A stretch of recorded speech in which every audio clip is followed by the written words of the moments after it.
white supremacy is a tiered system. And I think I believe white supremacy is designed to beguile people into supporting itself. As it goes up higher, the less people are allowed to come. However, the illusion of the grandeur that sits up at the top, it's like, okay, I can be adjacent to this. Yeah. You used congruency earlier. There's something in here that I recognize in myself. And if I buy into this Ponzi scheme of white supremacy, I too can sit up top with the masters that you were saying. But and then so to take this into a biological or epidemiological scale, since you're talking about vaccinations, there are people who are vaccine resistant, right? We've seen this. And there are some people who are not just vaccine resistant, but cellular different. They can mutate, modify, move past a vaccine to have something more aggressive form in the presence of something that was already there, right? White supremacy to me is something that's intrinsic, it's genetic, it's hereditary. I don't feel like it's something that you can just vaccinate out, because I think that's why you use the word vaccine and not cure. Yes, and I should note too, when we think about white supremacy, any system, part of the understanding is we're socialized into it, right? And so in the sense that you can see evidence of young folks who grew up in environments where they might be exposed to parents, who are deeply multicultural or really focused on aspects of equity, and that's their sort of purview. And then there are folks who are born in environments where, they grow up around a lot of biased folks, and they might take on those behaviors. And so in that sense, again, it's all learned behavior, right? Human beings are often born as blank slates, and then we learn how to interact with each other based on the folks around us. And so, again, if no one's actively learning how to live in a thriving world across differences, if no one is learning about the systems that are perpetuating, the supremacy of certain groups over others, then most folks are never armed with the sort of capacity or even with the interest of affecting change, right? Which means we have to be intentional about changing that. No, absolutely. Yeah. And so the question is, I guess, that becomes like, because it seems like with this, the concept of systematic oppression is being glossed over. As we look at like a 400-year, what Dante D. King said on the show is like a psychopathic obsession of the genocide of black people that's rooted in these systemic policies that extends beyond policy. It goes into legislation. Yes. It goes into a belief system. It goes into doctrine. It goes into media. It goes into all these different things that exist and permeate through all aspects of the culture that we have to live with. And we haven't even begun to reconcile or unravel before we can get into a conversation of vaccinating something. Yes. So we're looking at people who have had a vested interest over almost a millennia of oppressing black African people on North American soil. And to rectify that by something is saying, okay, I have a training that can eliminate this, or at least begin to do the work to put us on the pathway to eliminate this train of thought or this doctrine, this belief, however you want to phrase it. It seems like it's you're moving past the fact that systemic oppression is still the number one thing that we're fighting against here. No, if you look at the site, the very first sort of module that we engage people in, once we break down the consciousness framework, is understanding what it means to recognize racial oppression, right? And so we talk. I'm on it right now. So I'm about to read while you talk. Exactly. And so part of what we tell folks is that, again, to understand systemic racism, we have to adopt systemic practices, behaviors. Right? Again, most of us have never been socialized to recognize racial oppression on an ideological, institutional, interpersonal, or individual Now, when you level. mean most of us, are you talking about white people or black people or yes? Everybody. I mean, I think everybody. Again, you can go into any hood right now and say, hey, can you break down racism on an ideological, institutional, or interpersonal, individual level? What are you talking about? So they might not be able to break it down verbally, but they can tell you how it feels. Oh, for sure. No, don't get me wrong. People experience it, but right. it's one thing to experience something. It's another to articulate what you're experiencing. And again, too often we are socialized to believe that racism is primarily overt acts of hatred or discrimination, right? Which gets people to miss the bigger picture, right? That it goes far beyond that. It's an actual system of how our society is set up, right? It's a system designed to ensure outcomes that are far less for folks of color, particularly black and indigenous folks, than white folks. Most folks were never educated on that. And so to the extent that if you were never educated, you have no idea how you might be contributing to it, even with your own sort of belief systems. Right. Again, part of what I often reflect on in terms of data is the sort of differences that we see between African Americans and Africans in America in terms of how they understand or engage sometimes opportunity.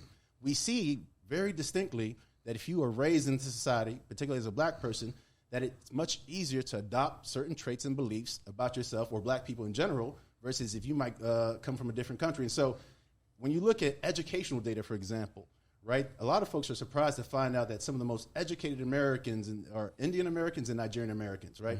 folks who often come in and have not had to deal with the ideology blasting them in the head time and time again about their lesser than. A lot of Africans in America who come here don't even understand the concept of being lesser than based on race, because where they come from, everybody's the same sort of identity, right? And so the idea that they're lesser than, they're less capable, or that, in many ways the system, is designed to get, they don't get that, right? Which means they're less sort of pliable, or they're less impacted by the system, because in that way they've been inoculated. Right, they don't have that sort of. Is it that they're inoculated, or is it that they have been affected so deeply by white supremacy and colonialism that when they come to the States, they see, why aren't these doing the same thing I'm doing? Well, that's part of it. Yeah, that's part of it. I mean, I remember speaking to somebody that I think maybe grew up in Barbados, and she was telling me that like everybody in her country was black, like the scientists, all the people in power that she had ever seen it. So she worked for NASA. Yes. But she was saying like everybody in power that I'd ever seen was black. Right. So the concept that a black person couldn't reach a certain part of power was foreign to her, because that's all she's seen her whole life. This is great. This is a great comment. So you talked about narrative. Yes. And again, like I know, I feel where you're coming from. Yes. But right now, it's, 100 Media, that's how we came into existence, right? We came in existence and we were doing this work before the term narrative change came into existence in philanthropy, right? Yep. We started in 2010 based on the study that Hines and the Pew Center did around specifically black men and how they were portrayed in the media. Yes. And we began to use social media to tell our own stories in an attempt to do this. So we're part of this narrative change work. The problem is that we're up against, again, it goes to Farouk's point, systems, right? We're up against a Fox News, a multi-billion-dollar behemoth that is rooted in a particular narrative, right? Because these narratives are so beneficial to them, whether it be like financially, whether it be politically. Like when you talk about like, oh, people don't know, but then you have somebody like a DeSantis who went to Harvard. You have that Vivek, the Indian Vivek dude. You have these like Yale, Harvard. They know. Absolutely. And they know the narratives that they're pushing are false narratives. They know that. And I believe there are people that run Fox, and I believe Murdoch's and them know that. But it's like these narratives benefit them financially and politically. And that's that communicativity. Like that, you know what I mean? Like power and how are we, like, here's Dr. Ron. Yeah. You're at Pitt. You're like, you know what I'm saying? Like, how do you, like, is this just a David and Goliath type of thing? No, or I mean, this is where I think the David's got to realize we outnumber Goliath. Right. And to the extent, too. Well, to what? Because more people are watching Fox News. I mean, sure, but to the extent, too, where it's like, how long have we spent time organizing, saying that, you know what, we are going to work to create and produce more anti-racist narratives and ideas just as much as the other folks? Because Kendi talks about this in his book, I forgot the one. I'll come back to it. How to be an anti-racist, or the one before that? Stand from the beginning. Yeah, from the beginning, right? He talks about producers and consumers of racist ideas. Clearly, there are certain media organizations that are straight up producers. Yes. Right? The vast majority of people in this country are consumers, right? And to the extent, too, that give them something better to consume. Right? So, that's my focus. Yeah. Right. But then here we are. Yes. You're producers. 100 Media. Producers. Yes. Right? Yes. But how do we, and our low budget, compete with multi-billion-dollar Fox News? And so I think that's where it becomes, because like it's not a lot of, ain't nobody. I mean, we shout out to Free Speech TV. Yeah, we have a licensing deal with Free Speech TV. They're in 40 million homes. We've actually gone further than most podcasts and people doing what they're doing, but they ain't cutting us no multi-million-dollar yet. Hopefully, Free Speech.